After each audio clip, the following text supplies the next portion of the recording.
Would you rather receive $1 million cash just falls from the sky right into your lap?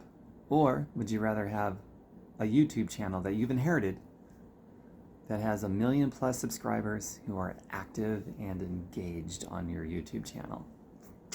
Now, it's a hypothetical. It's probably not going to happen. And it's a fun thought experiment. I posted this question on my Facebook a short time ago.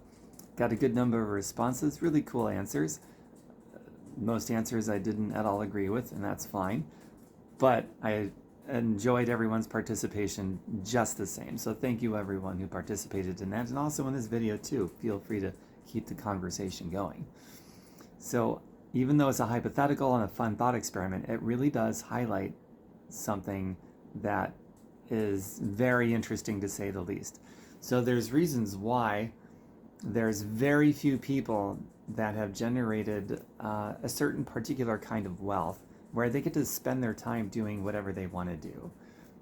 And there's a much larger number of people who don't get to spend their time doing what they want to do. And even if somebody loves their job, it's still a necessity thing. It's not an optional thing. So very few people really have true options in life and able to spend their time how they wish. And so the answer to that question is a strong indicator how someone is going to live in either of those two camps. Okay? So for someone who wants to live their life on their own terms, spend their time how they want, have that kind of time freedom, have more options in life, the correct answer is the YouTube subscribers who are active and engaged. The wrong answer in this context, the wrong answer is, just give me the $1 million.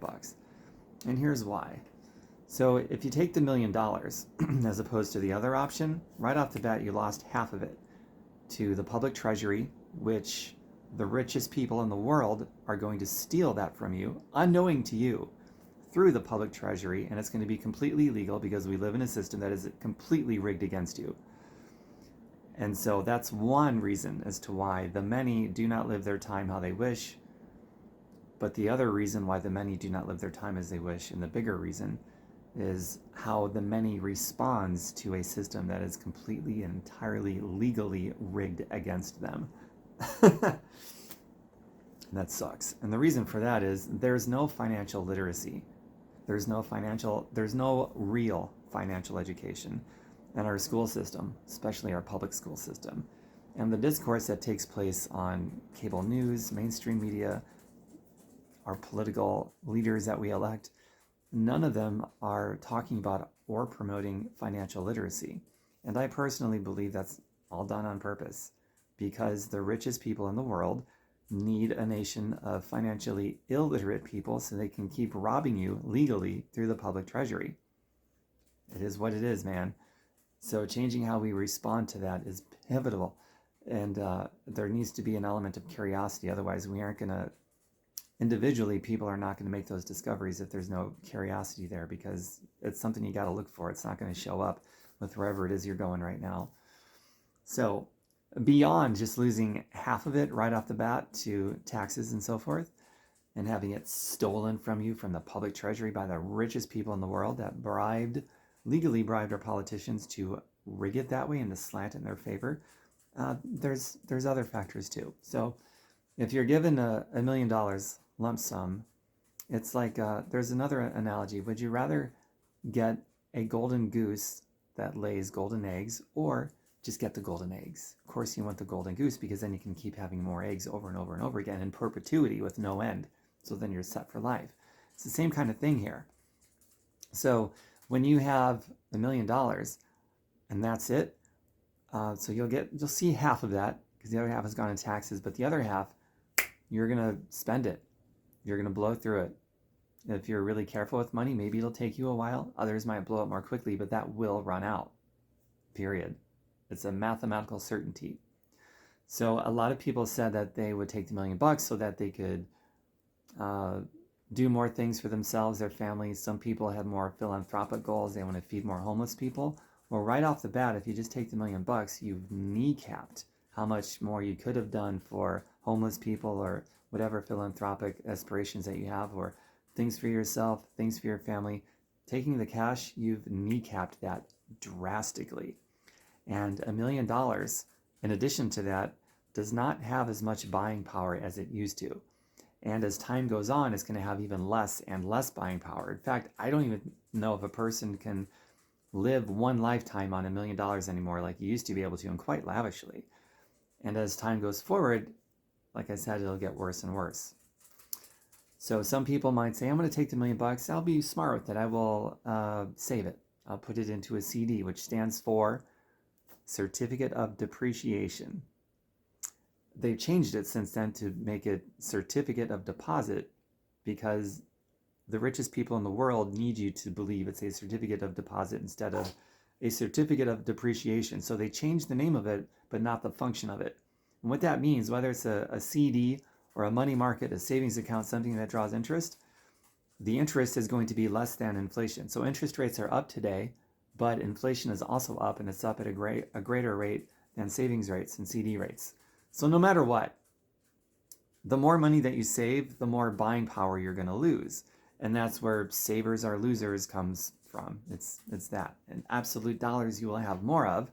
And that's part of the trickery that goes on. Oh, I made 1%, 2% in my savings account, and I have this much extra dollars, let alone inflation was greater than 2%, which means the more money that you save, the more you are losing.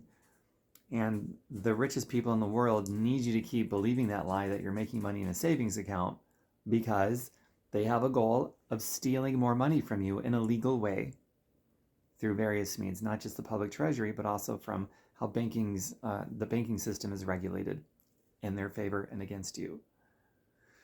So it comes down to financial literacy. So the people that answered, oh, I'd much rather have the 1 million plus subscribers who are active and engaged. And engaged is a key word here. It's pivotal. It means everything. If you just have 1 million subscribers and none of them are doing anything, it probably doesn't really matter too much. But if you have 1 million subscribers and they're active and they're engaged, YouTube, and you're monetized, if you have 1 million subscribers, believe me, you can get monetized. You just fill out a form. It's so simple, and you're monetized. But YouTube is going to show your channel, your videos, your content to large scores of people. You're going to constantly get an inflow of new subscribers on a second-by-second basis. So you're not going to stay at 1 million. Before you know it, you'll have 1.1 million, 1.2 million, eventually 2 million, and so on. And it's just going to keep growing, as well as your revenue. Let's say you never had new subscribers and it just stayed at 1 million, which is not going to happen. It's just physically not possible. But let's say that did happen. The amount of revenue you're going to generate from that through ads is going to be in the tens of thousands. Not only that, but when you're that big, other companies start coming to you for sponsorship to pay you directly. So now you're looking at, people with 1 million active subscribers. That's a very small club on YouTube. It's extremely difficult to get there. But when you get there, revenue is going to be about $50,000 a month. Some people do over $100,000 a month. You'll be making $1 million a year easily, and that'll keep going up. It's kind of like this, the way that the algorithms work. When you have a large enough mass of active, engaged subscribers, it becomes like this energy vortex. It becomes a bigger magnetic pull for more people to subscribe and to interact with your videos, which creates more of an energy vortex that tells YouTube algorithms to put your videos in your channel in front of more people and more people and more people. So to inherit that is more valuable than any cash that you could be given just, in liquid form, because you're going to go through that and it's going to be done for, and then you're back to square one. And whatever you wanted to do for yourself, your family, whatever philanthropic adventures you wanted to go on, it's severely kneecapped with that cash. But when you have the golden goose that keeps laying the golden eggs in perpetuity, and then you add this energy vortex, this velocity energy vortex thing to it, then man, the sky isn't the limit. I don't know what the limit is. It's not even your imagination that could be the limit anymore at that point, because it's passive, it's leveraged income. And that's the wealth quality that sets a person up to be able to spend their time how they want. It's not making a ton of money. No, it's the quality of the money, getting away from ordinary earned money and getting into leveraged money. Which brings me to my next point. Some people said that they have no desire to be an influencer, they don't want to work, they don't want to keep it up, and so on and so forth. Leverage more, do less. Now, if you like creating content, cool, awesome. But if you're someone who doesn't like creating content, you don't want to be an influencer, you don't want to interact with people, the wrong answer is still to say no to the YouTube account. The reason being is because of leverage. You could pay someone, hire somebody to create content for you. Now, let's say you didn't want to have any content created at all anymore, period. You've already got that thing working in motion, the leveraged velocity, the magnetic field that's already amassed because it's just so huge, it's creating this gravitational pull, the algorithms are taking care of it. You wouldn't even have to do anything else anymore. You're still going to be making a ton of money on the thing. But let's say you did want to keep it going, but you just hate the idea of creating content for whatever reason. You just hire somebody, you leverage somebody else who does want to do it. You pay them well, and just be done with it. I own rental properties. I have no desire to manage them or do anything with them. It's not an interesting thing to me. I hired a property management company. I've never met any of my tenants. I've never visited any of my properties after I closed on them. It's not my thing. I don't want to do it. So if that's how you feel about YouTube content creation, and you're gifted this wonderful inheritance of 1 million plus subscribers who are already active and engaged, hand it off to someone else, man. Pay a manager of some sort to take care of that for you. Maybe they spend a few minutes one time a week putting out new content. I don't know. Could be anything. So it just takes a little bit of an imagination and some creativity and getting outside of the box and looking beyond what your eyes can see and what your ears can hear. If that's the limitation you placed on yourself, is only see what you can see and hear what you can hear, then that's another way of kneecapping your potential, not just in this, but just life in general. So think in terms of leverage more so that you can do less. And then you've got the option of, well, maybe I do want to do more, I can, but it's optional now, so I don't want to do this thing, I'll leverage more so I can do less. Or leverage so much that you don't have to do anything except just get somebody on your payroll, I guess, that will manage it for you and just collect the revenue. It's not a bad deal. And then there's some comments, people who mean very well. It's, I don't need what would I do with $1 million a year or a couple of million a year, thousands of dollars a day, $50,000, $100,000 a month? I don't need that. That's just greedy. It's way too greedy. I hear you. If I was making that kind of money, I'd probably use like 1 or 2% of it for myself, something really small, because I'm not a big materialistic guy. I got my guitars, I like cool clothes, I have a very modest house, modest car, and not too much else materialistically. So I get that argument. I wouldn't take much for myself either. However, if that's how you feel, give all the rest of it away to some philanthropic cause. God knows how many homeless people are there in America? I don't remember the number, but it's certainly well into the millions. One city has 68,000 homeless people. That would be LA. And there's a bunch of other crises as well at the same time. We're living in a pretty messed up world. There's a lot of things that money could fix, if not buy more time for people that desperately need it. So take what you need for yourself and give the rest of it away. There's another comment that people made, which I thought was odd, but okay, fair enough. And that is, oh, Tom, I've started my own business before. I've done my own blogs. I've done my own content creation, affiliate marketing. And it's a lot of hard work, and I just don't want to have to do that and keep pouring myself into it, even to maintain something that's already there. Well, that to me did not make any sense. I appreciate the comment. If you're one who made a comment, it's a thought experiment, right? So let's have fun with it and think about it. It's a completely different world. You know, building a business, working hard. I love the ethics involved in that, and there's a time and place for that. But in this thought experiment, it's already there. It's established. So that's why that response did not make any sense to me. It's already there. And as far as the maintaining a part, that could just be a lack of knowledge about how the algorithms work at YouTube. If you have 1 million followers, subscribers, and they're actively engaged, the work's been done for you, man. The work's been done for you, and it's going to keep producing this gorgeous revenue stream, and that revenue stream is going to get larger even without your involvement. So that's the idea behind any form of leveraged income, passive, residual, leveraged money, is you work hard building it to a certain point, then at some point you emerge in the future where this thing sort of takes care of itself so that you can step away and you got your time freedom. You can do whatever you want with your time. But in this thought experiment, you didn't even have to do any work to build it to that point because you're inheriting it when it's already there at that mass where it's pulling things in. This gravitational pull is already pulling things in and just getting bigger on its own. So that's all to do with why that comment didn't make any sense to me. It's like, yeah, I've done that before. It's a lot of hard work and so on and so forth. But no, it's already there. It's just there for you. So then it's like, when you understand how it works and there's some financial literacy involved, really the question that you're going to interpret is going to be, do I get this one lump sum of money that's going to dry up? I'll go through it. It'll never recreate itself. It's done. There's no leverage to it whatsoever. Or are you going to take this other thing where it starts with zero money, but it's already established, so immediately it's going to be pouring in cash. Like every second, that revenue is going to go up.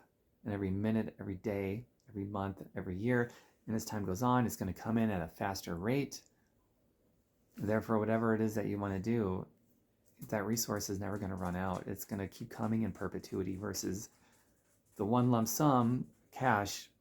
There is no perpetuity. There is no leverage. You're going to go through it. It's gone, back to square one. And so just understanding those simple concepts, that kind of financial literacy, even though this is a hypothetical and it's a fun thought experiment, the answer is very revealing as to who is more than likely not going to be able to live life on their terms and spend their time how they want. And very few people are going to be able to live life on their terms and spend it how they want. Very, very few people. And it just comes down to financial literacy versus financial illiteracy.